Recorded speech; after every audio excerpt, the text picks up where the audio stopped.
भगवते शिवाय। ओम नमो भगवते वासुदेवाय। ओम नमो भगवते वासुदेवाय। ओम नमो भगवते वासुदेवाय। ओम नमो भगवते वासुदेवाय। ओम नमो भगवते वासुदेवाय। ओम नमो भगवते वासुदेवाय। नारायणं नमस्कृत्यं नरं चैव नरोत्तमं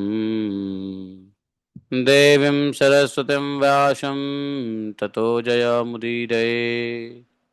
नष्टप्रायस्वभद्रेषु नित्यं भागवतसेवया भगवतीरुत्तमश्लोके भक्तिः भवति नैष्ठिकी। ॐ जन्मान्धस्य चर्थे स्वः विज्ञाश्वात् तेने ब्रह्मद्यादिकवये मुह्यन्ति यत् सूर्यः तेजो वारिमृदां यथा विनिमयो यतति सर्गो अमृषाम् धाम्ना सदा निरस्तकुहकं सत्यं परमं धीमहि धर्मः प्रोजितकैत्वत्र परमो निर्मत्सराणां सतां विद्यं मातृवस्तु शिवदं तापत्रयो नमूलनम् श्रीमद्भागवत महामुनि कृते किं वा परमेश्वरः सद्यो हृदयवृधत्कृतभिः शुश्रूभिः तत्क्षणात् निगमकल्पतरोरगलितं फलं सुखमुखादद्रवितसंयुतं पिबत भागवतं रसमालयं मुहुरो रसिका भुवि भावुकाः। अहं सर्वस्य प्रभवो मत्तः सर्वं प्रवर्तते इति मत्त्वं भजन्ते मां बुधा भावा समन्विता मच्चित्ता मद्गतप्राणा बोधयन्तः परस्परं कथयस्य मां नित्यं तुष्यन्ति च रमन्ति च तेषां सततयुक्तानां भजतां प्रीतिपूर्वकं ददामि बुद्धियोगन्तं येन मापुयान्ति ते तेषामेवानुकम्पार्थम् अहम् अज्ञानजं तमः नाशात्मभावस्थो ज्ञानदीपेन भास्वता अहमेवासमेवाग्रे नान्यत् सतसत्परं पश्चादहमति तस्य योषन्ति ममवेशमेवाग्रे नान्यत् सत्परं पश्येयं तस्यैव शिष्यतमस्म्यहम् प्रत्यर्थं यत् प्रतीयेत न प्रतीयेत चात्मनि तद्विद्यादात्मनो माया यथा भाषो यथात्मा यथा महान्ति भूतानि भूतेषु चावचिष्वनु प्रविष्ठान्यनुप्रविष्ठानि तथा तेषु तेष्वहम् एतावदेव जिज्ञासं तत्त्वजिज्ञासुनात्मना अन्नव्यतिरेकाभ्यां यत्स्यात् सर्वत्र सर्वदा हरे कृष्णा कृष्ण कृष्ण हरे हरे हरे राम राम राम हरे हरे। बोले ग्रंथराज श्रीमद् भागवत महापुराण की जय। हरे कृष्णा। आवाज आ रही है? जी प्रभु, हरे कृष्णा। तो आ रही है। आज हम लोग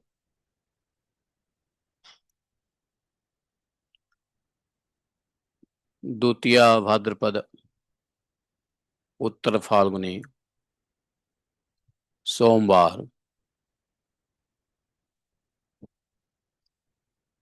के दिन एकादश स्कंद के 20वें अध्याय के 26वें 27वें श्लोक से हम लोग पढ़ेंगे।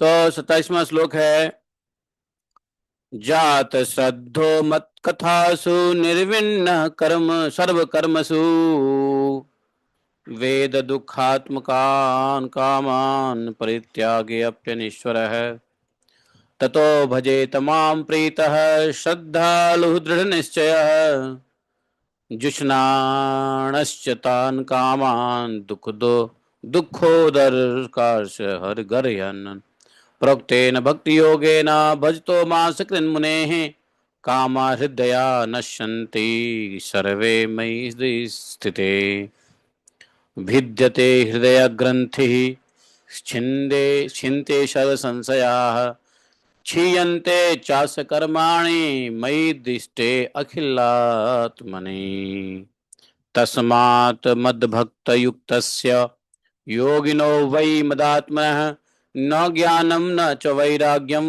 प्रायः श्रेयो भवेदिह ॐ अज्ञानतिमिरान्धस्य ज्ञानाञ्जनशलाकया चक्षुरुन्मीलितं येन तस्मै श्रीगुरवे नमः श्रीचैतन्यमनोभीष्टं स्थापितं येन भूतले स्वयं रूप कदा मह्यं ददाति स्वपदान्तिकम् वन्देऽहं श्रीगुरोः श्रीपत्कमलं शीघ्रो न वैष्णवांश्च श्रीरूपं साग्रजातं सगणरघुनाथान्वितं तं सजीवं साद्वैतं सावधूतं परिजनसहितं श्रीकृष्णचैतन्यदेवं श्रीराधाकृष्णपादान् सगणललिता शिवशाखान्वितांश्च हे कृष्ण करुणा सिंधो दीनबंधु जगतपते गोपेश गोपिका कांतम राधा कांतम नमोस्तुते तप्त कांचन गौरांगी राधे वृंदावनेश्वरी वृषभानुसुते देवी प्रणमामि हरिप्रिये वाञ्छाकल्पतरुभ्यश्च कृपा सिन्धुभ्यैव च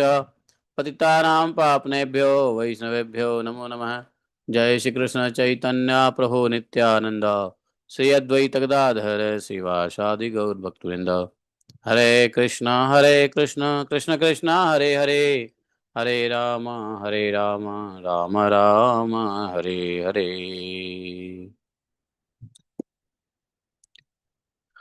हरे कृष्णा। बोले ग्रंथराज श्रीमद् भागवत महापुराण की जय।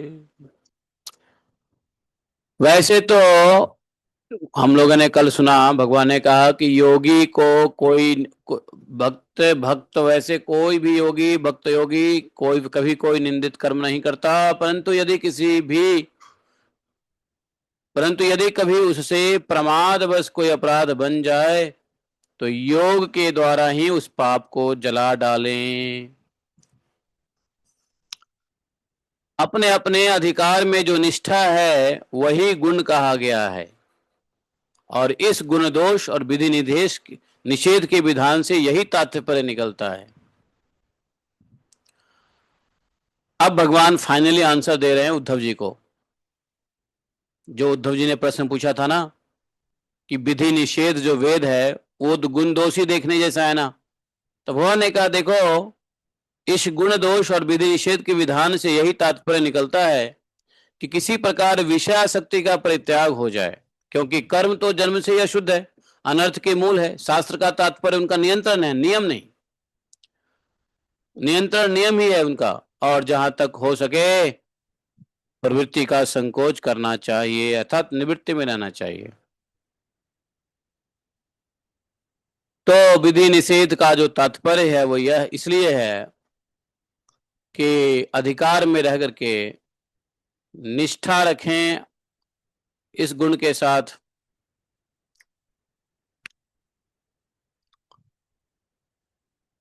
जो साधक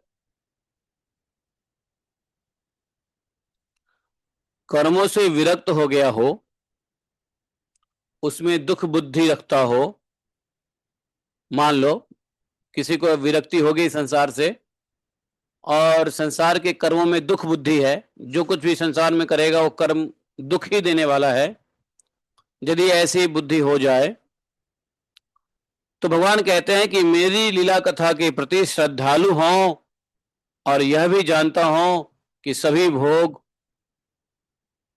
और भोग वासनाएं दुख रूप है, किंतु इतना सब जानकर भी जो उसके परित्याग में समर्थ ना हो, वह जान रहा है कि भोग और भोग की वासनाएं दुख रूप है और इसको जानने के बाद भी छोड़ नहीं रहा है, परित्याग नहीं कर रहा है, उसे चाहिए कि उन भोगों को तो भोग ले। मान लो अगर मिलता भी है भोग तो भोग लो, परंतु सच्चे हृदय से दुखजनक समझो और मन ही मन उसकी निंदा करो तथा अपना दुर्भाग्य ही समझो। साथ ही इस दुविधा की स्थिति से छुटकारा पाने के लिए श्रद्धा, दृढ़ निश्चय और प्रेम से मेरा भजन करो। हाँ, जैसे बहुत सारे लोगों को यह रहता है कि भाई हम क्या करें, हम छोड़ नहीं सकते, हमारी मजबूरी है, ऐसा रहता है ना।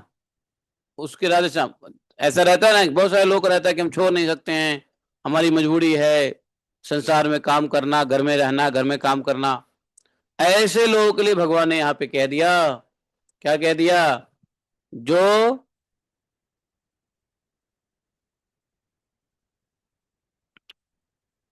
कर्म को छोड़ने में, परित्याग करने में, भोग और भोग वासनाएं दुख रूप तो है, लेकिन ये सब जान करके भी यदि कोई नहीं छोड़ पा रहा है, उसको क्या करना चाहिए, भोग भोग लेना चाहिए, लेकिन हृदय से उसको दुखी ही रहना चाहिए और मन ही मन उनकी निंदा करनी चाहिए। जो भोग मजबूरी में भोगना पड़ रहा है उसको निंदा ही करना चाहिए, उसको अपना दुर्भाग्य समझना चाहिए। समझे? और छोड़े ना छोड़े, कब छोड़े, ये जो दुविधा की स्थिति होती है उसको दूर करने के लिए प्रेम से, श्रद्धा से, निश्चयी बुद्धि होकर के भगवान करे मेरा भजन करे।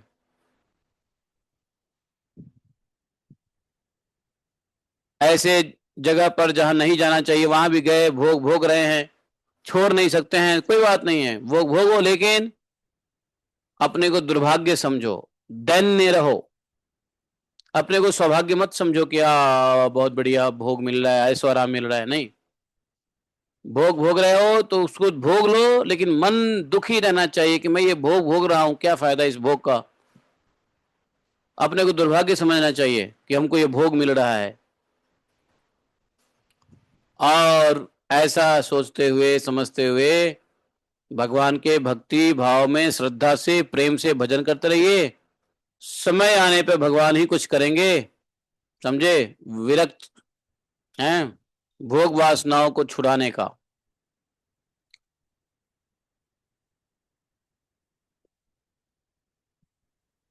ये उनके लिए है जो कर्मों से तो विरक्त हो गए, लेकिन भगवान के लीला कथा के प्रति श्रद्धालु है। उसको ज्ञान हो गया कि भगवान की लीला कथा का गुणगान करने से ही हमारा कल्याण होने वाला है। और उसको यह भी ज्ञान हो गया कि भोग वासनाएं दुख रूप है, फिर भी यदि भोग भोगना पड़ रहा है तो भोग भोगो, लेकिन अपने को दुर्भाग्य समझते हुए, दैन्य समझते हुए, हृदय को दुखी करते हुए भगवान का भजन कीर्तन करके भोगो, लेकिन उसमें आपकी मन से रुचि नहीं होनी चाहिए। मजबूरी में भोग लिया लेकिन मन से नहीं। तो भगवान कह रहे हैं कि ऐसी स्थिति में श्रद्धा, भक्ति, निश्चय बुद्धि से भजन करिए भगवान का। उद्धव जी को भगवान ने बोला, उद्धव जी इस प्रकार मेरे बतलाए हुए भक्ति योग के द्वारा निरंतर मेरा भजन करने में, निरंतर मेरा भजन करने से, इस प्रकार से मेरे बतलाए हुए भक्ति योग के द्वारा निरंतर मेरा भजन करने से मैं उस साधक के हृदय में आकर बैठ जाता हूं। भगवान ने बताया ना भक्ति के लिए क्या करना है। यदि ऐसे करते रहो, भगवान करे मैं भक्त के हृदय में आकर बैठ जाता हूं और मेरे विराजमान होते ही उसके हृदय की सारी वासनाएं अपने संस्कारों के साथ नष्ट हो जाती है। लेकिन संस्कार तब नष्ट होंगे जब भगवान हृदय में विराजेंगे। और भगवान कब हृदय में विराजेंगे? जब भगवान की कथा सुनेंगे, है ना। सुश्रुणयात ततक्षण, जैसे ही भगवान की कथा सुनने के लिए हम बैठते हैं, भागवतम सुनने के लिए बैठते हैं, एकाग्र मन चित करके मंगलाचरण सुन के, पढ़ के, तो भगवान हृदय में बैठ जाते हैं। तो कम से कम भगवान के भक्ति का जो पहला स्टेज है श्रवणम, वो तो करना पड़ेगा, भगवान का कथा तो सुनना पड़ेगा। तब भगवान क्या करते हैं, हृदय में बैठ जाते हैं, और भगवान कहते हैं कि जब मैं बैठता हूं हृदय में तो सारी वासनाएं अपने संस्कारों के साथ नष्ट हो जाती है। इस तरह जब सारी संस्कार वासनाएं नष्ट हो जाती है, तब भगवान कहते हैं मुझ सर्व आत्मा का साक्षात्कार होता है। तब तो उसके हृदय की सारी ग्रंथियां जो होती है वो छिन्न भिन्न हो जाता है, समझे, टूट जाता है, और सारे संशय हृदय के छिन्न भिन्न हो जाते हैं, कर्म वासनाएं सर्वथा के लिए नाश हो जाता है, समझे, और सभी प्रकार के जो क्या कहते हैं, और एक प्रकार के सुदृढ़ ज्ञान उत्पन्न होता है भगवान के भजन भक्ति में, भगवान के गुण लीला नाम धाम के प्रति एक सुदृढ़ ज्ञान उत्पन्न होता है कि नहीं। माया को या माया जनित चीजों को होते हुए देखते भी भक्त क्या करता है, उसके प्रति उलझता नहीं है, वह सिर्फ फिक्स रहता है अपने भगवान के नाम गुण लीला रूप धाम कथा कीर्तन में। तो ये भगवान ने यहाँ पे देखा जाए तो कथा श्रवण का महिमा बता दिया कि जब कथा श्रवण करता है कोई भगवान का नित्य निरंतर, तो भगवान उसके हृदय में आ जाते हैं और हृदय में बैठ के सारी वासनाएं संस्कार नष्ट कर देते हैं। बताओ इससे आसान तरीका क्या है संसार की वासना और अपने संस्कारों को नष्ट करने का? इससे अच्छा उपाय क्या है, इससे बढ़िया उपाय क्या है बताओ, इससे आसान उपाय कुछ है क्या? भगवान कह रहे हैं बस करना क्या है, करना है कि भगवान की जहां कथा हो रही वहां बैठना है, बैठे रहो। बस क्लास में बैठने से ही पहले बच्चे को क्या भेजा, बच्चे को कहाँ भेजा जाता है मालूम है? किंडर्स गार्डन में। पहले स्कूल जाना सीखेगा, बैठना उठना सीखेगा, अब बैठना उठना सीख जाएगा तो फिर पढ़ना भी सीख ही जाएगा। लेकिन जो व्यक्ति बैठेगा नहीं वो क्या पढ़ेगा? कथा में कोई बैठेगा ही नहीं है तो भगवान कैसे उसके हृदय में आएंगे? और एक बार बताऊं, कथा में, खासकर भागवत कथा में, भागवत का जो मंगलाचरण है वो पढ़ के ही कथा करनी चाहिए या कथा सुननी चाहिए, कम से कम मंगलाचरण तो कर ही लेना चाहिए। बहुत सारी जगह पे प्रैक्टिस नहीं है मंगलाचरण करने का, सिर्फ नारायणम नमस्कृतम नरम चैवम नरोत्तमम देवीं सरस्वती व्यासम ततो जयमुदीरयेत् नष्टप्रायसु भद्रेषु नित्यम भागवत सेवा भगवती उत्तम श्लोके भक्ति भक्त नैष्ठिके, यही बोल करके कथा लोग सुनते हैं और सुनाया जाता है। लेकिन डोगरे महाराज बाबा जी क्या कह रहे हैं सुनो, वो इस बात को काफी इल्यूसिडेटली डिस्क्राइब करते हैं कि मंगलाचरण का महत्व क्या है। कहते हैं बिना मंगलाचरण किए हुए यदि कोई, भागवतम क्या, डोगरे महाराज कह रहे हैं कि बिना मंगलाचरण के भागवतम तो छोड़ दो, बाकी कोई भी कार्य भी बिना मंगलाचरण का करोगे तो उसमें अमंगल ही होगा। इसलिए बिना मंगलाचरण किए हुए कोई भी कार्य नहीं होना चाहिए, सभी कार्य से पहले मंगलाचरण होनी चाहिए। मंगलाचरण मतलब प्रथम चरण मंगला, भगवान की प्रार्थना से शुरू होना चाहिए।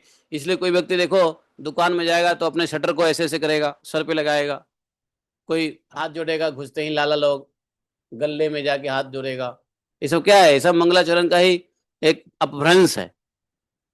तो मंगलाचरण क्या है? मंगलाचरण है कि किसी भी कार्य को करने से पहले भगवान की कोई एक स्तुति कर लो, दैट कम्स अंडर मंगलाचरण। कोई भी काम शुरुआत, दिन की शुरुआत करते हो तो भगवान की एक स्तुति कर लो, जो भी स्तुति याद होवे, है कि नहीं? मंगलाचरण की आरती गा दो, मंगलाचरण की आरती पता है ना?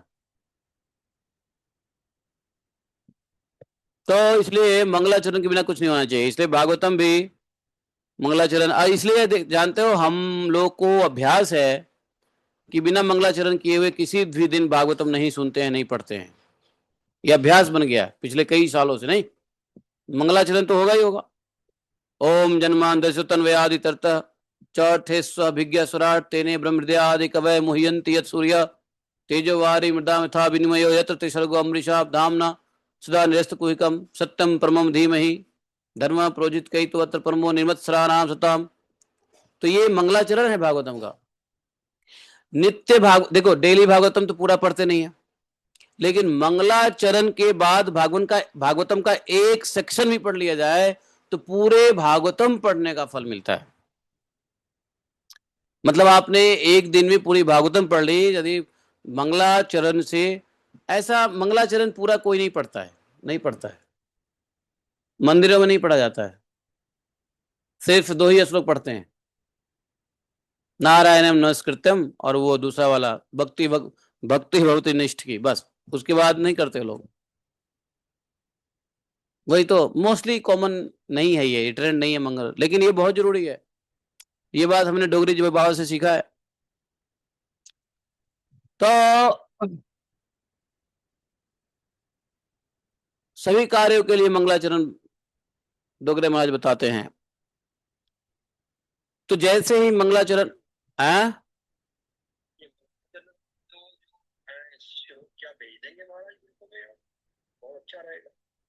भागवतम का मंगलाचरण तो है ना, आप गूगल में टाइप करोगे तो मिल जाएगा, मैं भेज दूंगा नो डाउट। 7 श्लोक है उसमें मेरे ख्याल से मंगलाचरण में। वो क्या शेयर कर दो, आपके पास भागवतम नहीं है तो फर्स्ट वॉल्यूम निकालो, उसका पहला श्लोक तो यही है। तो फिर फोटो निकालो सबके लिए भेजो। हाँ भागवतम है फिर भी भेज दो ना, भागवतम का फोटो निकालो और सबके लिए भेजो ग्रुप में। फर्स्ट वॉल्यूम का जो प्रथम प्रथम स्कंद का पहला अध्याय के पहला श्लोक जो है वो भेजना, मातम में मत भेजना। मातम में तो दूसरा है, वो सुखदेव गोस्वामी का वो प्रार्थना है मातम में। तो first canto first chapter first श्लोक का ओम जन्मांधस्य यहां से शुरू होता है। तो उसमें कहते हैं सुश्रोभित तत्क्षणात्, जैसे भी भागवतम सुनने के लिए, भगवान की कथा सुनने के लिए मंगलाचरण के साथ जैसे ही हम भगवत कथा सुनने के लिए बैठते हैं तो भगवान हमारे हृदय में आ जाते हैं, और हृदय में आकर के क्या होता है, हृदय को सफाई करने लग जाते हैं। भगवान यहाँ कह रहे हैं मैं हृदय में बैठ जाता हूँ, और हृदय में बैठे क्या करता हूँ, उसकी वासनाएं को संस्कार को नष्ट करता हूँ। और जब वासनाएं संस्कार नष्ट हो जाती है तो क्या हो गया, कहते हैं मुझ में साक्षात्कार हो जाता है। ये इतना इजी प्रोसेस है ये भागवत कथा तो लेकिन कलयुग में लोग कथा भी नहीं सुन सकेंगे। कलयुग में कथा सुनने की भी क्षमता नहीं होगी लोगों में। कलयुग में इतना लोग परेशान रहेंगे मेंटली, लोग पास समय नहीं रहेगा कथा के लिए, हैं व्यस्त रहेंगे लोग, अपने जीवन के फालतू की चीजों को इतना इंपॉर्टेंट देंगे, कथा में नहीं बैठेंगे। और एक बात बताऊं, जितने भी पैसे वाले होते हैं ना, पैसे वाले एंड पॉलिटिक्स, पौ से पैसा पौ से पॉलिटिशियन, ये 2 लोगों के लिए कथा में बैठ के सुनना तो समझो असंभव है।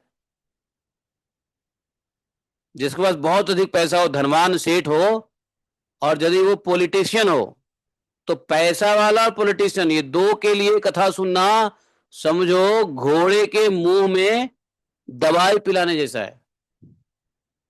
जानते हो घोड़े को दवाई पिलाना कितना कठिन काम है? नहीं जानते हो, घोड़ा कभी रखा ही नहीं आप लोगों ने। तो घोड़े के मुंह में दवा पिलाने जैसी कठिन कार्य है पॉलिटिशियन और पैसा वाला सेठ साहूकार। पैसा वाला जो होगा ना, जिसके पास बहुत पैसा होगा, करोड़ों करोड़ों भरे पड़े होंगे, हैं पूरा ज्वेलरी से बड़ा पड़ा रहेगा, सोने का अंगूठी, सोने का कर्रा, सोने का ये, बहुत सारे लोग हैं ना घूमते रहते हैं। कह दो उनको जरा बैठ कथा सुनो, पैसे खर्च करेंगे, 7 दिन की भागवतम कराएंगे, लेकिन बेचारे फोन से फुर्सत नहीं उनको, गेस्ट को वेलकमिंग से फुर्सत नहीं है कि नहीं, लोग मिलने मिलाने से फुर्सत नहीं है, दुपट्टा ओढ़ाने से फुर्सत नहीं है ना। और वाह वाह लूटते हैं, हमने कथा सुना। अरे कथा तुमने रखवाया है, पैसा खर्च किया है, यजमान बने हो, थोड़ा बैठ जाओ भाई, 7 दिन के लिए 3 घंटे बैठ जाओ, निकाल लो। एक आदमी को डिप्यूट कर दो, भैया तुम वेलकम मिनिस्टर बन जाओ, लोगों को, गेस्ट को वेलकम करो, है कि नहीं? नहीं, कथा तो आन शान बान के लिए होता है, होता कि नहीं होता है? क्यों? कथा कराने के लिए है। भगवान ने सही कहा है, किसी ने कहा है ना, धर्म भी होगा, कर्म भी होगा, और लेकिन शर्म नहीं होगा। देखो रामचंद्र जी कह गए सिया से, ऐसा कलयुग आएगा। याद करो इस गाना को, अगर आप लोग सुन लोगे तो वास्तव में सही कहा उन्होंने। धर्म भी होगा, कर्म भी होगा, है, लेकिन शर्म नहीं होगी, ऐसा कलयुग आएगा। नहीं, हमारे चरण प्रभु जी का गाना है ये वाला। हाँ वो ऐसे ही बनाते थे देशभक्ति का। बिल्कुल। तो कहने का मतलब ये है कि कथा है, पंजाबी में क्या है पंजाबी में? ऐसा कलयुग आएगा, रंगना वाले मरने के भूखे छड़े परोठे खाए, जो विवाहित है इनको रोटी नहीं मिलेगी, हाँ ये याद आएगा। बिल्कुल बिल्कुल बिल्कुल बिल्कुल। तो ऐसा कलयुग आएगा, है कि नहीं? सन्यासी करेगा भोग और गृहस्थ खाएगा नमक रोटी। है कि नहीं? तो ये कुटुंबों से परेशान रहेंगे कलयुग के लोग, नाते रिश्तेदारी, हाँ हाउस होल्डिंग, ये वो, कथा सुनने का नहीं रहता है कि नहीं? लेकिन कथा यदि सुन लिया जाए तो भगवान कहते हैं, तो कहते हैं कैसे, कैसी कथा से भगवान हृदय में आते हैं बताओ? तो कैसी कथा से? जिस कथा, कथा के शुरू में आना चाहिए, ये नहीं कि कथा के बीच में चले गए। मंगलाचरण के बाद अगर कथा में प्रवेश करोगे तो कथा तो सुन लोगे लेकिन फायदा 100% नहीं मिलेगा। इसलिए कथा, कैसी कथा से भगवान हृदय में आते हैं उसके बारे में मैं बताता हूं, जो मैं संतों के मुंह से सुना है। भगवान यहां उद्धव को नहीं बता रहे, लेकिन हमने संतों के मुंह सुना है। तो यहां कह रहे हैं कि कैसी कथा से भगवान हृदय में बैठते हैं। तो सबसे पहली बात, कथाकार के बैठने से पूर्व यदि श्रोता बैठ जाए, समझो डिसिप्लिन क्या है, कथाकार के बैठने से पूर्व श्रोता बैठना चाहिए। कथाकार के मुख से मंगलाचरण जो हो रहा है और भगवान का कीर्तन हो रहा है वो श्रवण करना चाहिए। जैसे अभी माता जी आ जाती है, थोड़ा कीर्तन करती है, हम लोग गुरु पूजा करते हैं, कीर्तन करती है माता जी, कीर्तन के बाद हम लोग जय जयकार करते हैं, भगवान की ग्लोरीज करते हैं, फिर मंगला आरती करते हैं, सॉरी मंगलाचरण करते हैं, मंगलाचरण के बाद भागवत शुरू करते हैं। तो वैसे कहा गया है कि कथाकार से पहले आ जाना चाहिए, कथा व्यास पे बैठे उससे पहले श्रोता बैठे, फिर कीर्तन सुने वक्ता के मुंह से, और वक्ता जब मंगलाचरण कर रहे हैं उसको ध्यान से सुने, हाथ जोड़ करके, हो सके तो हाथ में फूल ले ले, नहीं तो भावना करे फूल अक्षत लिए हुए हैं हाथ में, और मंगलाचरण सुने। उसमें भगवान खुद कहते हैं शुश्रुभित तत्क्षणात्, ऐसा सुनने से वापस मैं तत् आ जाता हूं हृदय में। और फिर कथा सुनते वक्त ध्यान से सुने कथा को, हो सके तो सभी काम को छोड़ के सुने, हो सके तो अपनी पूरी केंद्रित मन से करें। कथा के समय अपने चीज़ों को डिस्टर्ब ना करें, सब कुछ, घर को, आंगन को, मित्र को, दोस्त को, फोन को, मोबाइल को, रिंग को, सबको मैनेज करके सुने, डिस्टर्बेंस ना हो कथा में, क्योंकि भगवान हृदय में रहते हैं। जब यह भावना हो कि नहीं हमने कथा में बैठा है तो भगवान हम हमारे हृदय में है, तो जब तक भगवान हृदय में है मैं कैसे हिल सकती हूँ, मैं कैसे हिल सकता हूँ, है कि नहीं? भगवान अभी क्या कर रहे हैं? काम कर रहे हैं, क्या हमारे संस्कारों का नाश कर रहे हैं, हमारी वासनाओं को जला रहे हैं। कितना आसान प्रोसेस भगवान ने दिया है, लेकिन कलयुग में यह भी लोग नहीं कर पाएगा, यह भी करने में बहुत समस्या होगी। आज समस्या इतनी हो रही है कथा सुनने में लोगों को, तो बाद में क्या होने वाला है? बाद में कथाकार पता है, अकेले कथा करेंगे, अकेले सुनेंगे, ये होने वाला है बाद में। ऐसे कथा सुनने से, और कथा तब तक सुननी चाहिए जब तक क्या ना हो जाए, जब तक पूर्णाहुति ना हो जाए। ओम पूर्णमदम पूर्णमिदम पूर्णात् पूर्णमुदच्यते पूर्णस्य पूर्णमादाय पूर्णमेवावशिष्यते। हरि ओम तत्सत, हरि ओम तत्सत, हरि ओम तत्सत। हरि ओम तत्सत जब तक वक्ता ना बोल दे तब तक कथा में बने रहना चाहिए। इस प्रकार से जैसे हरि ओम तत्सत करते हैं तो भगवान फिर हृदय से निकल जाते हैं, मेरा काम हो गया। तो हरि ओम तत्सत का मतलब यही है। तो मतलब पर्पस यही है।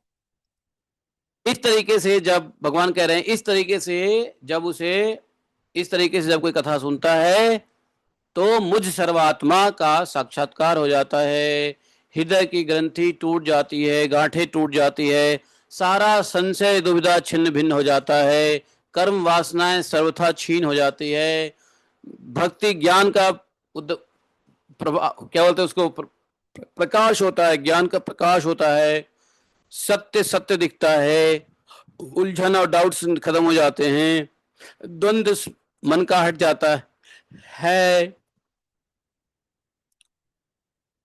ये 30वें श्लोक में भगवान ने कहा। 31वें श्लोक में देखो क्या कह रहे हैं भगवान।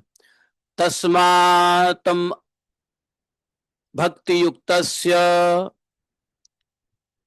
अर्थात तब मेरी भक्ति से युक्त और मेरे चिंतन में मग्न रहता है।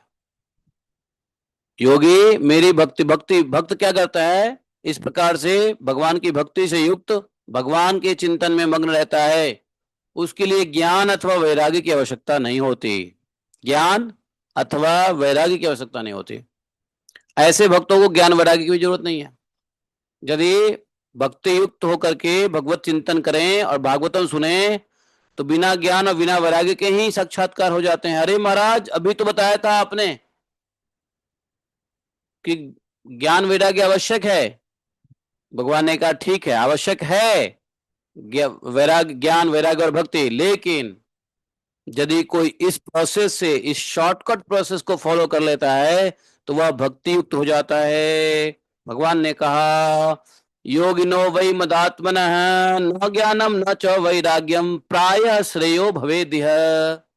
बताओ, इसलिए कोई ज्ञानी हो या वैरागी नहीं भी हो, फिर भी भगवान की कथा सुनने से, भगवान के चिंतन करने से, भगवान के भक्ति युक्त होकर के चिंतन करने से, भगवान में मनमग्न रहने से ज्ञान और वैराग्य की जरूरत नहीं होती है। ज्ञान वैराग्य को बाईपास करके भगवान की भक्ति प्रकट होती है।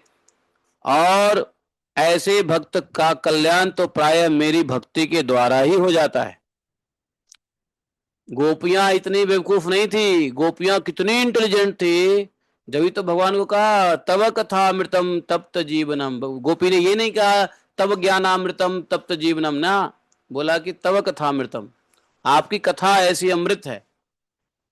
गोपियों को छोड़ो, गोपियों के जाने के बाद हमारे परीक्षित महाराज को ही सुखदेव गोस्वामी ने समझाया कि ये जो भागवत कथा है इसका महत्व तो ये है, और ये जो कथामृत है उसका ये काम है, और ये जो अमृत है उसका ये काम है, बोलो क्या चाहिए तुमको। तो परीक्षित महाराज ने कहा नहीं महाराज हमको कथामृत चाहिए, देव अमृत नहीं चाहिए। देव अमृत, देवताओं वाली अमृत नहीं चाहिए, हमको कथामृत चाहिए। जैसे ही परीक्षित जी ने कहा कि मुझे कथामृत चाहिए, सुखदेव गोस्वामी ने इंद्रदेव को इतना डांटा, बहुत डांटा इंद्रदेव को, भाग जाए यहां से, अमृत लेने आया। उल्टा छीन के अमृत लेके क्या कहां डाल दिया, पैर में उलट दिया। ले बहुत अमृत लेने देने आया है। जिस अमृत के लिए देवासुर संग्राम हुआ, जिस अमृत के लिए इंद्र ने कितना मीठी मुठी चिपड़ी चिपड़ी बातें करके असुरों को सेवा में लिया, जिस अमृत के लिए ये सूर्य और चंद्र आज भी ग्रहण पाते हैं, ग्रहण है, उस अमृत को सुखदेव गोस्वामी छीन करके पैर में डलवा दिया, डाल दे इधर, और इंद्रदेव को भगा दिया। बोला यदि तुम विनम्र होके आए होते तब हम तुमको कथा सुनने का आदेश दे सकते थे, लेकिन तुम विनम्र नहीं बन के आए हो, तुम यहां व्यापार करने आए हो। कथा में व्यापार, जो व्यक्ति कथा में व्यापार करता है उसको सुखदेव गोस्वामी भगा देते हैं। और आजकल कलयुग में कथा में व्यापार ही व्यापार हो रहा है, नहीं हो रहा है? कथा में कितना व्यापार हो रहा है बताओ? है, कथा के नाम पे व्यापार चल रहा है। लोग धन लेके कथा करते हैं, लाखों करोड़ में कथा करते हैं। ये सब कथा न करने का अधिकारी है न कराने का अधिकारी है। और कुछ लोग तो, कुछ संस्थाएं तो ऐसी है कि भागवत कथा को कराने के लिए बड़े बड़े सेठों से पर्ची फाड़ते हैं, चंदा लेते हैं। 50 लाख इकट्ठा होगा, 30 लाख खर्चा करेगा, 20 लाख कार्यकर्ता लोग आपस में गोल कर लेगा। अर्थात कथा को अपना जीविका बना दिया। जो कथा जीवन से मुक्त कर सकता है उस कथा के धन से लोग जीविका बना लिया है।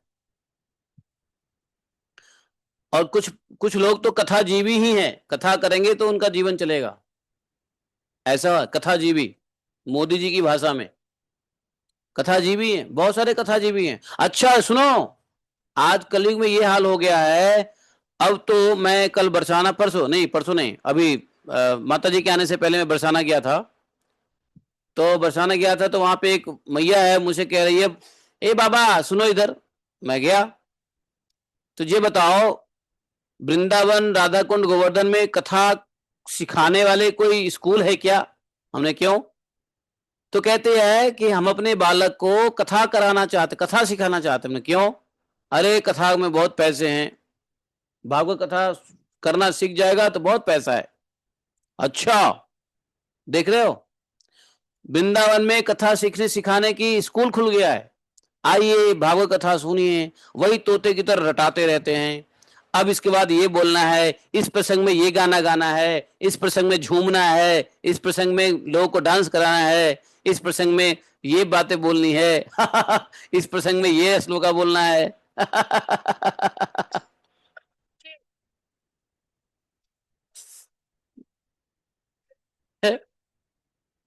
फिर तो उसको फोन करके एक बार पूछते हैं कि तुमने गुरुकुल में क्या सीखा, तो उसने बताया कि ये सीखा। तो बोले कि अरे कथा तो सीखी नहीं, कुछ सीखना या मत सीखना, कथा सीख लेना, कम से कम कमा के खाने तब भी लगेगा। लो लो, ये बात कह रहे हो ना?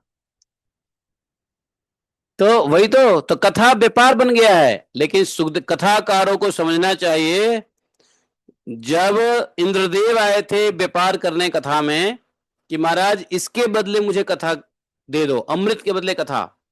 अभी क्या है, अभी रुपयामृत के बदले कथा हो रहा है। क्या? रुपयामृत, क्यों? धनामृत। हाँ हाँ, पूरी ऑर्केस्ट्रा, पूरा ऑर्केस्ट्रा पार्टी चलता है। हाँ, फिक्स रहता है। तो खैर ठीक है, ठीक है, ठीक है, ठीक है। तो अब कथा एक कैरियर बन गया है। कथा जो है एक व्यवसाय बन रहा है, कैरियर बन रहा है। लेकिन सुखदेव गोस्वामी ने कथा को व्यवसाय से, जो कथा में व्यवसाय करेगा उसको कथा से वंचित कर देते हैं सुखदेव गोस्वामी। अर्थात कथा कर भी लोगे तो कथा का फायदा नहीं होने वाला है, क्योंकि सुखदेव गोस्वामी ने इंद्रदेव को भगा दिया था, व्यापार करने आया था कथा में। अमृत के बदले अमृत भी छीन लिया और भगा भी दिया। ठीक है, ठीक है, पर्टिकुलर नाम में नहीं लेता, लेकिन जो भी ये चल रहा है बढ़िया चल रहा है। तो भगवान की कृपा है, ये भी भगवान की माया है कि नहीं? लेकिन भगवान की माया से भी यदि किसी को भगवान का कथा सुनने को मिल जाए और वहां से यदि कोई चिंगारी हृदय में आ जाए और पागल प्रेमी आवारा दीवाना भगवान के भक्त बन जाए, तो क्या कहना। तो कहने का तात्पर्य यह है कि मैं ये टॉपिक क्यों कह रहा था कि ये कथा कैसी हो। ये जो भगवान कह रहे हैं ना, मैं हृदय में आ जाता हूं, तो कैसी कथा से हृदय में आएंगे? कैसे संसद छिन्न भिन्न होगा, कैसे कर्म वासनाएं सदा के लिए छीन होगी, कैसे वो चिंता मग्न होगे भगवान में भक्ति युक्त होकर के, है कि नहीं? आज देखो, आज हमारे बीच डोगरे बाबा जी नहीं है, लेकिन आज भी डोगरे महाराज की कथा सुनोगे या कथा लिखी हुई पढ़ लोगे, जो उनकी कथा रिकॉर्डिंग हुई है और लिपिबद्ध हुआ है, ट्रांसक्राइब्ड हुआ है, उसको भी पढ़ लोगे तो उसके अंदर इतनी वैराग्यता आपको जग जाएगी। एक बार अगर सुन लिया आपने बढ़िया से कथा, तो आपको आपके अंदर में वैराग्य आए बिना नहीं रहेगा। आज भी उनकी कथा में उतनी वैराग्य झलकती है, क्योंकि वो कथा में 1 रुपए दक्षिणा स्वीकार करते थे, बाकी जो कुछ भी आता था वो सब हॉस्पिटल को दान कर देते थे, कुछ भी करते थे, समझे। तो उन्होंने अपने जीवन में कभी कथा से अपना पेट भी नहीं पाला। उनकी पत्नी जब शरीर छोड़ी, उनके पास इतना धन नहीं था कि उनका अंतिम संस्कार कर सके। इतने बड़े कथावाचक। अंतिम कथा उनकी बॉम्बे में हुई थी और वहां से 3 करोड़ रुपए इकट्ठे हुए थे उस समय में, समझे। गुजराती लोग बड़े दानी सेठ, सबने बहुत खुल के दान दिया और सारे करोड़ों करोड़ों दान जो है ना, गोरखपुर में एक कैंसर हॉस्पिटल के लिए उन्होंने दान कर दिया। उनका अंतिम दान था, उनका अंतिम कथा थी बॉम्बे में। इलाज कभी नहीं कराया वो। तो ऐसे ऐसे संतों की कथा आज भी यदि उपलब्ध हो तो उसको पढ़ना चाहिए, उसको सुनना चाहिए, है कि नहीं। आप लोगों को हम जैसे लोभी लालची की कथा नहीं सुननी चाहिए, हम जैसे लोगों को मुंह से। एक बात मैं बताता हूँ, डिस्क्लेमर दे रहा हूँ, आप लोग सुनते हो, लेकिन हम जैसे लोभी लालची के मुंह से कथा सुनने का कोई फायदा नहीं होने वाला, है कि नहीं। ऐसे विरक्त सन्यासियों का कथा सुनो।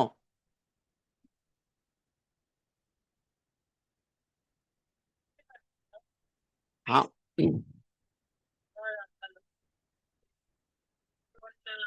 यूट्यूब पे भी डालते हो हम लोगों को, तो लोग को पता आपके बारे में, हम लोगों को पता है। हाँ, लेकिन फिर भी हम,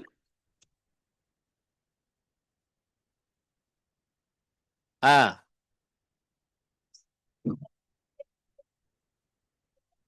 अगर ये कथा नहीं करते हैं और करते हैं तो बहुत सारे लोग उस कथा के अंदर आते हैं, शायद किसी 1 या 2 लोगों के लिए क्या परिवर्तन हो जाए ना। अगर ये लोग मांगते नहीं है, बट इनका घर का सारा खर्चा ही इस चीज के ऊपर चलता है, तो क्या उन कथावाचकों को भी हम लोगों को नहीं सुनना चाहिए?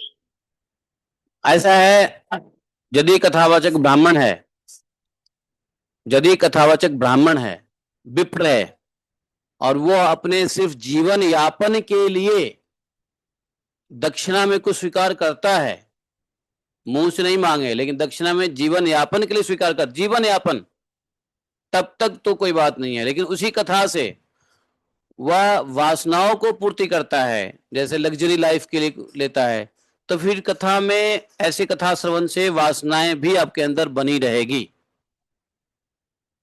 है कि नहीं। आप भी एप्पल फोन को छोड़ नहीं सकते, क्यों, आपने कथा सुना है एप्पल फोन वालों के मुंह से।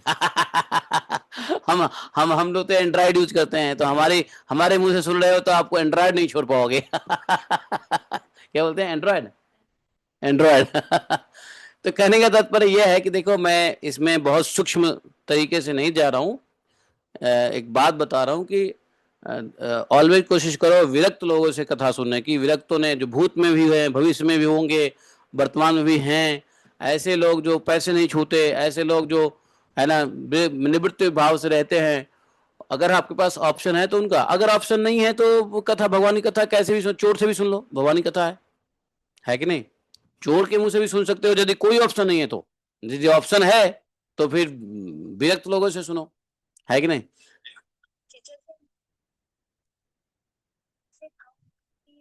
देखो, मैं किसी भी, मैं एक मिनट, आप किसी भी, किसी कथाकार का नाम मत लो, अभी उन्होंने नाम ले लिया है।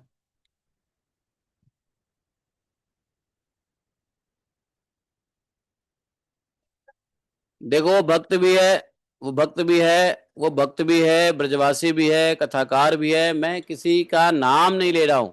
मैं यहाँ पे जो डोगरे जी महाराज के प्रवचन से थोड़ा सा मैं एक लाइन उठा के ले आया, इसको आप किसी किसी भी कथाकार का नाम लेके संबोधन करके मत कुछ कहो। मैंने जो डोगरे महाराज सिंह मुंह से सुना वो बात लाइन यहाँ पे लिखा दिया। अब इसको सुन लो, अपने मन में विचार करो, कंपेयर मत करो, ठीक है? चलो आगे बढ़ो। लेकिन जो हो रहा है बढ़िया हो रहा है, कम से कम ना होने से हो तो रहा है कि नहीं? कम से कम ना होने से हो तो रहा है? तो इसलिए जो हो रहा है बढ़िया हो रहा है। भगवान की माया से ही कोई ना कोई जीव को वो भगवान की माया से निकलने का रास्ता मिल जाता है। अरे माया से निकलना है तो जंगल से निकलना है तो जंगल में भी चलते रहना पड़ेगा ना। अगर माया में से निकलना है तो माया में भी चलते रहना पड़ेगा। तो माया में चलते रहो, माया में सब कुछ चल रहा है और कहीं ना कहीं भगवान की कृपा हो जाएगी तो रास्ता निकल जाएगा। लेकिन जंगल में एक जगह खड़े होने से आप कहोगे मुझे रास्ता दिखा दो, तो मिलेगा नहीं। इसलिए इस सब को माया समझो। इस मेरे कहने का मतलब ये नहीं कि आपको भेद बुद्धि करना चाहिए, ओ ये ऐसा कर रहा है, वो ऐसा करे, ऐसा क्यों कर रहा है, ये मैं नहीं कह रहा हूं। मैं किसी का नाम भी नहीं ले रहा हूं, बट ये बता रहा हूं आपको कि भाई ये सब भगवान की माया चल रही है। इस माया में जो हो रहा है बढ़िया हो रहा है और कहीं कोई ठीक ठाक सब बढ़िया है। लेकिन आपकी चॉइस क्या है, हमारी चॉइस क्या है, ये डिपेंड करता है कि हम कितने सीरियस हैं निकलने के लिए। हम जितने सीरियस होंगे निकलने के लिए वैसे वक्ता वैसे गुरु आपके सामने आ जाएंगे। अगर हमारी सीरियसनेस जितनी होगी ना उतना ही शास्त्र ज्ञान, उतना ही गुरु, वैसे ही समर्थ गुरु भगवान भेजते हैं। अगर हमारी निकलने की इच्छा थोड़ी है तो थोड़े समर्थवान गुरु भेज देंगे। अगर हमारी माया से निकलने की इच्छा बहुत प्रबल है तो प्रबल समर्थ गुरु भेज देंगे भगवान।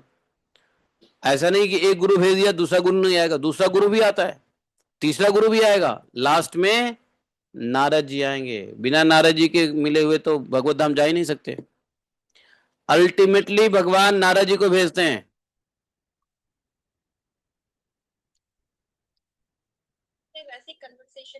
कन्वर्सेशन एंड में करो, कन्वर्सेशन बीच में मत करो। अगर if it is a conversation तो बीच में मत करो।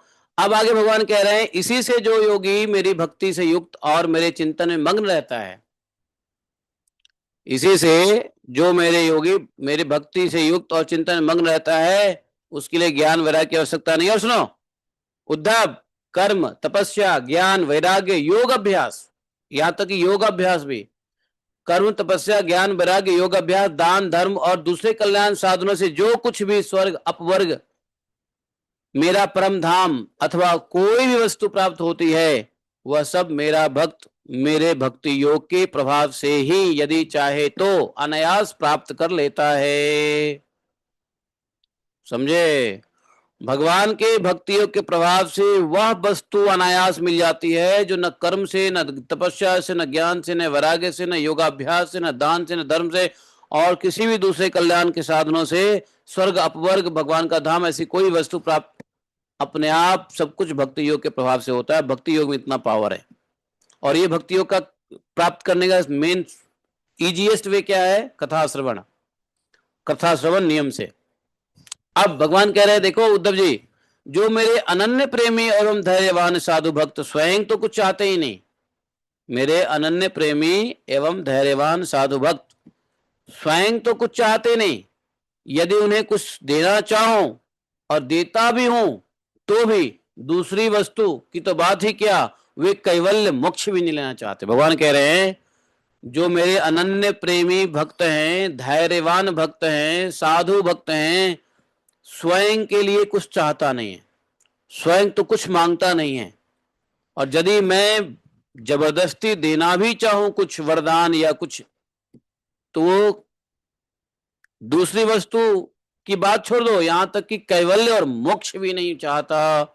उद्धव जी, सबसे श्रेष्ठ एवं महान श्रेय निःश्रेयस अर्थात परम कल्याण, निःश्रेयस मतलब परम कल्याण, तो जो सबसे श्रेष्ठ और महान परम कल्याण तो निरपेक्षता का ही दूसरा नाम है।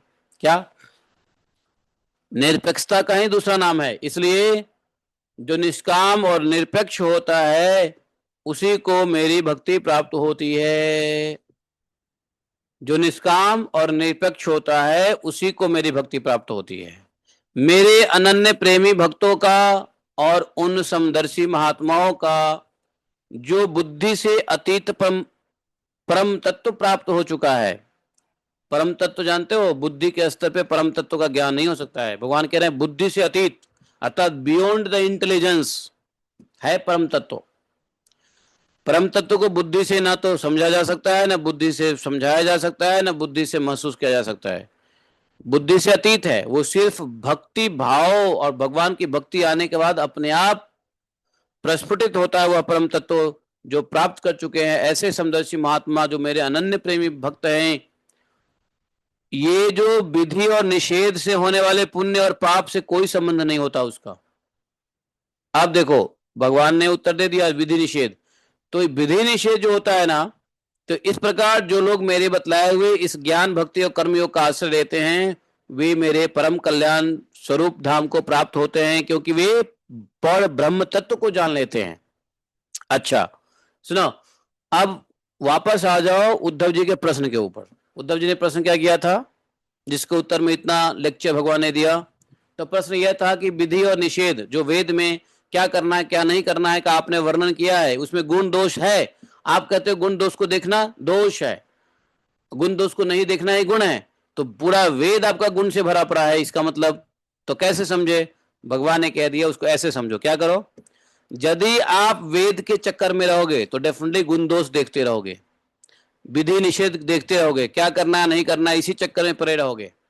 जो वेदवादी होते हैं ना, वेदवादी ब्राह्मण खुद भी उसके दिमाग में यही चलता रहता है, ये नहीं करना ये करना, ये नहीं करना ये करना, वो नहीं करना ये करना, अरे ये नहीं करना होगा। अपने जजमान को ही समझाता रहेगा, पूरी पब्लिक को समझाता रहेगा, ये नहीं करना वो करना, वो नहीं करना ये करना, ये नहीं करना वो करना। समझे? ये वेदवादी ब्राह्मण करते रहते हैं। अब जैसे ही क्या करना क्या नहीं करना में उलझ जाओगे तो कहां से भगवान की चिंतन करोगे? है कहां से भगवान की चिंतन करोगे? नहीं कर सकते भगवान की चिंतन। भगवान की भक्ति कैसे होगी? भगवान कह रहे अनन्य चिंतन से होगी भक्ति। तो भगवान की चिंतन करने का टाइम कहां मिलेगा जब हर दिन जो है ना, हर दिन हर पक्ष हर पखवाड़ा हर मास हर महीना हफ्ता साल जब इसी चक्कर में रहेंगे। खैर आजकल तो लोग खैर वेद के बारे में भी नहीं सोचते हैं। आजकल तो पूरे दिन रात 24 आवर और हफ्ता मास सिर्फ ये रहता है कि कैसे मेरा बच्चा पढ़े, कैसे मेरा बच्चा बढ़े, कैसे मेरा स्वास्थ्य ठीक हो, कैसे मुझे धन मिले, कैसे मुझे कपड़ा मिले, कैसे मुझे खाने को मिले, कहाँ खाने, किसकी शादी किसकी बारात, किसका बर्थडे किसका मरण डे, ये सब चलता रहता है दुनिया में। आज कलयुग के लोग तो इसी में उलझे हुए हैं, है कि नहीं? आज आपका किसी का बर्थडे अगर भूल जाओ तो देखो कैसे सामत आ जाए फिर है। किसका एनिवर्सरी डे है याद रखो, फुआ जी ताऊ जी सास जी ससुर जी सबका बर्थडे याद रखो, है उसका कार्ड, उसका इसकी टोपी उसकी टोपी, है इसको टोपी उसका सर इसका टोपी, ऐसे लगाने में लगे रहते हैं हम। तो हमें भाई साहब इतने नाते रिश्तेदार कुटुंबियों के चक्कर में फंसे पड़े हैं, कहां से भगवत चिंतन होगा? वेद की चिंतन तो छोड़ दो, वेद में जो क्या करना नहीं करना है आज के कलयुग में तो वेद की विधि निषेध कोई बात ही नहीं करता है वेद की। आजकल तो भोग की बात हो रही है, भोग वृत्ति की बात हो रही है, कैसे भोग हो,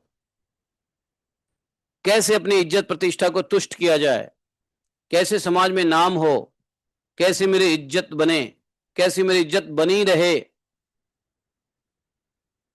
इसी चिंतन में किसी के पास इज्जत है तो इज्जत को बनाए रखने में की टेंशन, किसी के पास इज्जत नहीं तो इज्जत बनाने की टेंशन। कोई दरिद्र है गरीब है तो पैसा कमाने की चिंता, जो गरीब है उसको पैसा संभालने की चिंता है। बताओ, मूर्ख है उसको यह अफसोस है कि मैं मूर्ख हूं, मैं क्या कर लूंगा। जो विद्वान है वो ज्यादा ज्ञान में फंसा पड़ा है, जिसको ज्ञान नहीं है वो अभाव में फंसा पड़ा है। है कि नहीं? महिला है सोचती मैं पुरुष क्यों ना हुआ, पुरुष सोचता है कि काश में महिला ही होता, घर में बैठे रहता, मेहनत नहीं करना पड़ता। है महिला, अब कुछ पुरुष ऐसे भी है सोचते हैं महिला होता बढ़िया होता, पति कमाता, हम दो चार नौकर रख लेते, हम टांग पसार के टीवी देखते आराम से। समझे? मतलब पूरा संसार अभाव में ग्रस्त है कि नहीं? तो भगवान ने यहां क्या कहा, सॉल्यूशन क्या दिया उद्धव को? सुनो, प्रश्न को ध्यान रखो, फिर सॉल्यूशन क्या दिया। अब पूरे चैप्टर तो हमने पढ़ लिया, अब उत्तर क्या है इसका? भगवान ने इतना लंबा लेक्चर दिया, लेकिन उत्तर को लेने के लिए हमें काक चेष्टा बको ध्यानम होना पड़ेगा। बगुले की तरह सार निकालना, हंस की तरह दूध निकालना पड़ेगा पानी को हटा के। तो उत्तर इसका यह है, भगवान ने यह कहा कि सुनो, वेद को फॉलो करके वास्तव में विधि निषेध से नहीं बच सकते हो। विधि निषेध तो है ही है। भगवान ने भक्ति योग का उपाय दिया। भगवान ने कहा जो मेरा भक्त होता है ना, वो समदर्शी होता है और मेरा भक्त मेरे बारे में चिंतन करता है। तो जो मेरे बारे में चिंतन करेगा वो गुण दोष कहां देखेगा? अरे जो मेरे बारे में चिंतन करेगा, अनन्य चिंतन तो माम जे माम भक्त्या परिपाशते, जो मेरे ही चिंतन में लगा रहेगा उसको गुण दोष दृष्टि देखने का समय कहां है भाई, है ना? तो भेद बुद्धि कहां देखेगा? विधि निषेध भी नहीं देखेगा। वो तो निष्काम है, निरपेक्ष है, अनन्य प्रेमी है, समदर्शी है, बुद्धि से अतीत है। गुण दोष कौन देखेगा? जिसके अंदर बुद्धि है। और जो परम तत्व का ज्ञान लिया वो भक्त है, वो तो बुद्धि से ऊपर है? बुद्धिया अतीतम, याद है वो क्या लिखा हुआ है? बुद्धि परम उपेयुषाम साधुनाम समचित्तानाम बुद्धि परम उपेयुषाम। तो साधु है, हमारा भक्त है, वो तो समचित्त है, निरपेक्ष है, निष्काम है, बुद्धि परम तत्व से ऊपर है। उसको विधि और निषेध में, पाप पुण्य में, इस सब से क्या मतलब है उसको? अर्थात सारांश यह है कि उद्धव जी को भगवान ने यह कह दिया कि मेरा भक्त बन जाओ। मेरा भक्त बन जाओगे तो विधि निषेध से बच जाओगे, गुण दोष से बच जाओगे, इफ एंड बट से बच जाओगे, है ना, वाई वट वेन से बच जाओगे। सारांश ये दे दिया उद्धव जी को। देखा, ऐसे सारांश निकालना बड़ा मुश्किल है भगवान के प्रश्नों के उत्तर का। अब यहां पे यह एकादश अध्याय जो है समाप्त हो जाता है। सॉरी, ये 20 अध्याय, 20वां अध्याय समाप्त हो जाता है 11वें स्कंद का। अब 21वां अध्याय शुरू होगा कल, आज नहीं करेंगे, जिसमें गुण दोष व्यवस्था का स्वरूप और रहस्य समझेंगे। सुनो सुनो सुनो सुनो, भगवान अभी बोलना बंद नहीं किए हैं। अभी गुण दोष वेद के बारे में बता दिया, गुण दोष के बारे में बता दिया कि मेरा भक्त बन जाओ तो गुण दोष से ऊपर उठ जाओगे। लेकिन अब भगवान उद्धव को यह भी बताते हैं कि भाई गुण दोष की व्यवस्था का क्या है। मैंने ही बनाया गुण दोष। वेद में एक और प्रश्न था ना उद्धव जी का कि वेद में आपने क्यों दिया, फिर जब गुण दोष देखना ही नहीं तो वेद में क्यों दिया विधि निषेध? तो भगवान ने अब ये जवाब देना है कल उद्धव जी को कि गुण दोष की व्यवस्था का स्वरूप मैंने क्या बनाया और इसका रहस्य क्या है।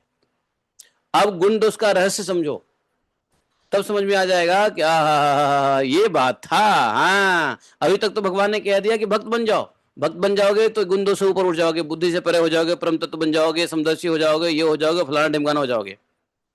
और भक्त बना बहुत आसान है। कैसे करोगे? भक्त तब तक नहीं बन सकते जब तक संस्कार है। तो संस्कार को कैसे हटाओ? मेरी कथा सुनो, ध्यान से सुनो, बार बार सुनो, सुनते रहो। मैं आ जाऊंगा हृदय में, साफ कर दूंगा तुम्हारा संस्कार, बुद्धि ठीक कर दूंगा। अरे इतना आसान तरीका है भगवान के। कितनी कृपालु है भगवान, बताओ। इससे ज्यादा कोई कृपालु है इस संसार में?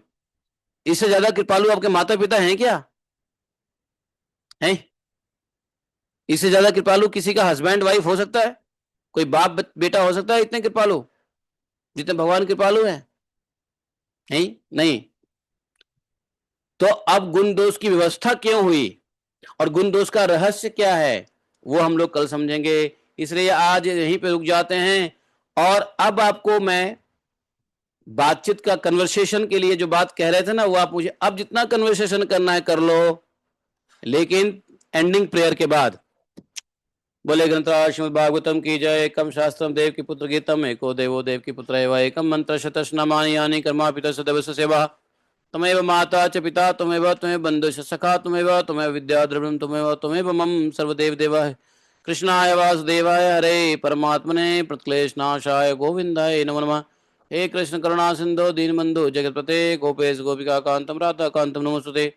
तप्तकांचन गौरांगी राधे वृंदावनेश्वरी विश्वानुसुते देवी प्रणमामि हरिप्रिये। वाञ्छा कल्पतरुभ्यश्च कृपा सिन्धुभैश्च पतितानां पावनेभ्यो वैष्णवेभ्यो नमो नमः। जय श्री कृष्ण चैतन्य प्रभु नित्यानंद श्री अद्वैत गदाधर शिवासादि गौर भक्तबिंद। हरे कृष्णा कृष्ण कृष्ण हरे हरे, हरे राम राम राम हरे हरे। तो गोपी गीत से पहले अब आप लोग कन्वर्सेशन वाली बातें कर लो जो करना है, ठीक है? फिर गोपी गीत करेंगे, समापन करेंगे, जल्दी करो।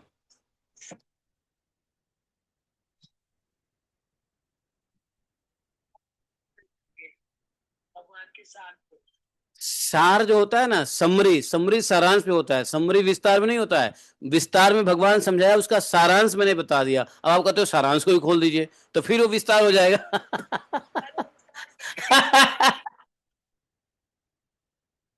तो आप ये बोलो, सारांश को रिपीट कीजिए, रिपीट द समरी। आप कह रहे हो सारांश को विस्तार कीजिए, रिपीट कीजिए। यू मीन, आपके कहने का भाव ये है कि रिपीट कीजिए, हैं? हाँ, उससे पहले एक कन्वर्सेशन ले लेते हैं। प्रीता देवीदासी माता जी, बोलो क्या कन्वर्सेशन था आपको, बताओ, आप बताओ। हाँ, कौन लोग आए थे? नहीं नहीं, कौन मना किया ना हो? का ये मतलब अपने घर भी नहीं जाते, सिर्फ हम लोगों के लिए ट्रैवल करते जाते हैं। बढ़िया। ऐसे बोलो कि उनको भी जरूरत है इस चीज के लिए, हाँ, तो उसमें हार्म क्या है? अगर वो लोग एक लग्जरियस लाइफ भी जीते हैं और वो लोग भजन भी करते हैं, इसमें मुझे मुझे मुझे समझ आना चाहिए कि इसमें हार्म क्या है, क्योंकि सनातन धर्म कहीं ना कहीं इन लोगों के कारण भी तो चल ही रहा है ना। नहीं नहीं, सबसे पहले तो आप ये समझिए, मैंने हार्म तो बताया नहीं। मैंने हार्म कहा ही नहीं कि हार्म है इसमें। हार्म मैंने कहा? अरे, आपके पास, आप जिनको जानते हो वो हो सके ठीक है, लेकिन बहुत सारी कमर्शियल व्यवस्था हो गई है। आप जब वृंदावन में देखोगे ना, तो इसके स्कूल खुल गए हैं, कमर्शियल हो रहा है, लोगों की भावनाएं ये हो रही है। अब अच्छे अच्छे संतों को देख के जो नीचे के लोग हैं वो कमर्शियल करेंगे। अच्छे अच्छे संतों को देख के नीचे के लोग कमर्शियलाइज करना चाहते हैं, और कमर्शियलाइज भी हो भी रहे हैं। और देखो, कथा से किसी का जीवन यापन चल रहा हो तो जीवन यापन कराने में कोई दिक्कत नहीं है। देखो, अगर कोई अन्य स्रोत नहीं है जीवन यापन का, तो कथा से जीवन यापन करना है तो कोई बुराई नहीं है। लेकिन जिसको अन्य स्रोत करने के से अगर इनकम हो सकता है, तो कथा से इनकम नहीं लेना चाहिए। यही यही परम धर्म है। इसको डोगरी जी महाराज ने कहा है, सुखदेव गोस्वामी ने निरूपण किया है। हाँ हाँ, कोई दिक्कत नहीं है, कोई दिक्कत नहीं है, कोई दिक्कत नहीं। नहीं है हम लोगों को। हमने हार्म कहा ही नहीं, हमने हार्म नहीं कहा है, हमने पहले हार्म नहीं कहा है। ये सब माया का खेल हमने जरूर कहा है, ये सब माया खेल है। माया में हर प्रकार के, जैसे जैसे अन्न पीसते हैं ना, तो उसमें हर प्रकार के अन्न होते हैं, खोखले अन्न, सॉलिड अन्न, उसके अंदर घून भी होता है। तो वो, इसमें माया में सब हैं, शुद्ध भी है, अशुद्ध भी है, सेमी शुद्ध भी है, लिक्विड भी है, सॉलिड है, सेमी लिक्विड भी है, सब है। लेकिन जो इसमें ये कहा, मैंने सिर्फ एक एग्जांपल दिया है कि सुखदेव गोस्वामी ने व्यापार वाले भागवतम के लिए अलाउ नहीं किया था इंद्रदेव को। इंद्रदेव को कहा था सुखदेव गोस्वामी कि यदि तुम व्यापार करने के लिए आए हो तो हम तुमको भागवतम सुनने ही नहीं देंगे। और यदि तुम श्रद्धा से ये कहते कि महाराज हमको ही भागवत सुनना है, तो शायद मैं तुमको आदेश दे देता। हालांकि भागवत सुनना देवताओं को अलाउड नहीं है। भागवत सुनना देवताओं को अलाउड नहीं है, एक सेकंड, भागवत सुनना देवताओं को अलाउड नहीं है। लेकिन फिर भी सुखदेव गोस्वामी ने कहा कि हे इंद्रदेव, यदि तुम अनुनय विनय करके श्रद्धा और भक्ति से यदि आके कहते कि मुझे कथा सुनना है, तो हम तुमको कथा सुनने के लिए बैठने का आदेश दे देते। और सुखदेव गोस्वामी कौन है? महाजन है। यदि वो जिस देवता को कह दिए आदेश दे देंगे तो पूरा हो जाता। लेकिन उन्होंने कहा कि तुम आए व्यापार करने के लिए, व्यापारी जो होते हैं वो कथा का लाभ नहीं ले सकते। अब व्यापारी का मतलब आप अपने बुद्धि से लगाओ, कौन व्यापारी है कौन नहीं व्यापारी है। मैं कुछ नहीं कह रहा हूं, अपने बुद्धि से समझो। समझ में आती है तो ठीक है, नहीं समझ आती तो भी ठीक है। लेकिन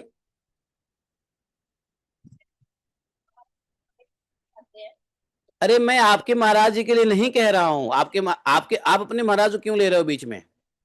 नो नीड। मेरे महाराज जी हो, इंद्रेश जी हो, चाहे ठाकुर जी हो, चाहे चाहे चाहे ये देवकीनंदन ठाकुर, मैंने तो किसी का नाम भी नहीं लिया है, ना अपने महाराज का ना आपके महाराज का।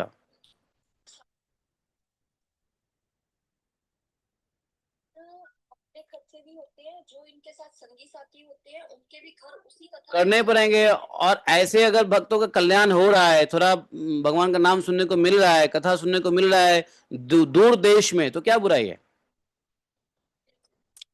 लेकिन वो जो सुखदेव गोस्वामी का कहने का जो तात्पर्य है, उसको अपने अपनी बुद्धि से समझो।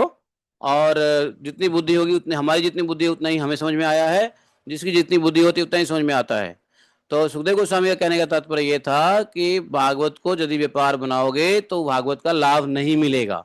और ये कहीं ना कहीं है, ऐसा है कि नहीं? एक बात बता दो, अगर जितना प्रचार हो रहा है लेकिन उतना परिवर्तन नहीं हो रहा है,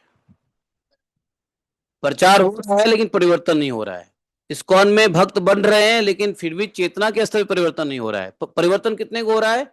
1-2% हो रहा है। अभी भी शुद्ध भक्त के रूप में शायद 1000 में 1 मिल जाएगा, है कि नहीं? मैं फिर यहाँ पे कंट्रोवर्सी नहीं बोलना चाहता हूँ इस्कॉन को लेके या किसी भी संस्था को लेकर के, नाम नहीं ले रहा हूं मैं। लेकिन प्रचार कितना भी कर लो, लेकिन उसमें से शुद्ध भक्त निकलते हैं थोड़े ही हैं, और थोड़े से ही काम चल जाता है। 1 moon is enough, not 100 stars. तो लेकिन एक एक को निकालने के लिए 1000 को सुनाना ही पड़ेगा कथा। तो जो हो रहा है बढ़िया हो रहा है, माया के अंदर जो हो रहा है बढ़िया हो रहा है। अरे कोई व्यक्ति अगर हमको नहीं, का एक आधा नाम तो हाँ वही तो फायदा ही है, फायदा ही है। इसलिए माया में पता नहीं लोगों को कितने जन्म जन्मांतर में मिलेगा, लेकिन मिलेगा जरूर। देखो, थोड़ी थोड़ी सुकृतियों को इकट्ठा करते करते तो बड़ा सुकृति मिलता है। तो मान लो अगर आप भक्ति में आ गए तो आपने पूर्व जन्म में कई जन्मों में थोड़ी थोड़ी स्वीकृति इकट्ठा किए हैं, और कुछ लोग हैं जो इस जन्म में इकट्ठा कर रहे हैं थोड़े थोड़े, और जन्म में इकट्ठा करेंगे थोड़े थोड़े।